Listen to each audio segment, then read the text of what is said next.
Hi అందరికీ నా దగ్గర ఉన్న జీన్సే కాకుండా ఈ Korean trouser and formal pant కూడా తీసుకున్నా పేరప్ చేసి చూపించడానికి. సో మీన్ వైల్ రివ్యూ కూడా ఇస్తే నీడ్ ఉన్న వాళ్ళకి హెల్ప్ అవుతుంది కదా అనిపించింది. ఎలాంటి షర్ట్ ప్యాటర్న్ లో ఉన్న టాప్స్ కైనా ఈ ఫార్మల్ ప్యాంట్ పర్ఫెక్ట్ మ్యాచ్. చూసి తీసుకోవాలి. Just one light colour and one darker colour pants మన దగ్గర ఉంటే అన్ని టాప్స్ కి పేరప్ చేసి వేసుకోవచ్చు. చాలా క్లాసిక్ గా మన లుక్ ని ఎలివేట్ చేస్తుంది. ఇంకా ఈ ట్రెండీ కొరియన్ ట్రౌజర్ ఫ్యాన్ బేసే వేరు.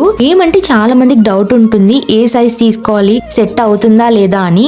అస్సలు ఆ డౌటే అవసరం లేదు. ఎల్, ఎక్స్ఎల్, డబుల్ ఎక్స్ఎల్ వాళ్ళ నుంచి లీన్ గర్ల్స్ దాకా బాగా సెట్ అవుతాయి. మీ లుక్ ని ఇంకాస్త కాన్ఫిడెంట్ గా మార్చుకోవచ్చు ఆఫీస్ అండ్ కాలేజ్ వేర్ కి పేరప్ చేసి. కమింగ్ టు సైజెస్ అక్కడే మెన్షన్ చేస్తారు. కొరియన్ ప్యాంట్ వచ్చేసి మీ సైజ్ ఎల్ అయితే ఎల్ తీసుకోండి. ఫార్మల్ ప్యాంట్ అయితే వన్ సైజ్ ఎక్కువ తీసుకోండి, కాస్త టైట్ ఉంది. ఇలాంటి మంచి బాటమ్ వేర్ అండర్ బడ్జెట్ లో వచ్చేటప్పుడు అస్సలు మిస్ చేసుకోకండి. Comment me for links. Stay tune for my next review. Until then bye.